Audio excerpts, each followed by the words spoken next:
This is very good for sanding flat surfaces. Even this here is flat enough. You can do pretty well with it.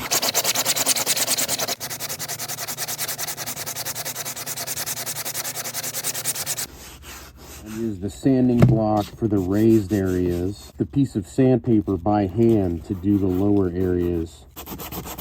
That way I have more control and I don't ruin the ridges here.